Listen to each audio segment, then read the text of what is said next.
Pernah nggak sih kepikiran kalau kita itu jauh dari kehidupan politik?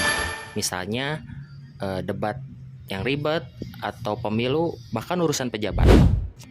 Sebenarnya secara nggak langsung hidup kita tuh sangat berpengaruh dari semua aspek politik, dari mulai aspek yang kecil sampai yang gede juga. Contohnya seperti makanan favorit kita, kenapa bisa naik atau turun. Tapi itu bukan karena pasar, tapi soal kebijakannya. Nah, kita ambil contoh simpel aja ya. Misal kayak artis favorit kita pengen tampil di negara kita nih. Nah, itu tuh harus ada persetujuan politik juga. Jadi secara nggak langsung politik tuh emang ngaruh ke semua aspek kehidupan kita. Misalnya banyak orang merasa politik itu gak ngaruh untuk kehidupannya secara langsung. Mereka tetap secara mindset gak ada kepikiran untuk berpikiran si politik itu penting. Padahal justru sebaliknya, politik itu emang kayak menentukan kualitas hidup negara atau negara maupun kehidupan kita sendiri. Indonesia itu negara demokrasi. Kita punya ruang untuk ikut menentukan aturan mainnya sendiri.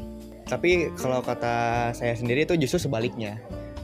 Kalau kita nggak peduli, nggak belajar, atau nggak mau terlibat dalam suatu politik, sama aja kayak kita tuh ngasih setir ke orang lain gitu.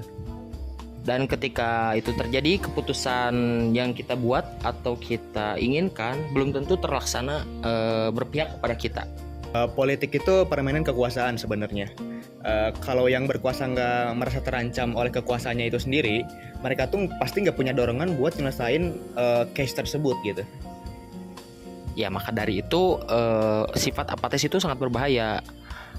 Di sini kita tidak bisa mengambil statement diam itu aman. Banyak yang orang mikir juga diam itu baik sebenarnya. Tapi kalau diam pun apa yang mereka lindungi itu buat diri sendiri, padahal justru sebaliknya. Kayak banjir di Sumatera, itu juga bukan 100% dari alam, tapi dari beberapa orang yang kurang bertanggung jawab. Itu soal kebijakan juga itu. Nah, untuk soal kebijakan ada 3 poin dari saya sendiri. Yang pertama itu kebijakan tata ruang, yang kedua ada izin lahan, dan yang ketiga itu ada pengawasan yang lemah. Dan semua itu juga mencakup semua aspek politik sebenarnya. Kalau masyarakat nggak sadar dan nggak kritis berpikir seperti demikian, kejadian kayak gini bakal terus berulang, akan menjadi siklus terus menerus. Pendidikan politik itu penting, bukan biar semua orang bisa jadi politisi, tapi supaya kita tahu posisi kita, nilai kita, dan kita berani menyuarakannya. Karena kalau kita nggak bisa menyuarakan pikiran kita nggak benar-benar punya pandangan politik.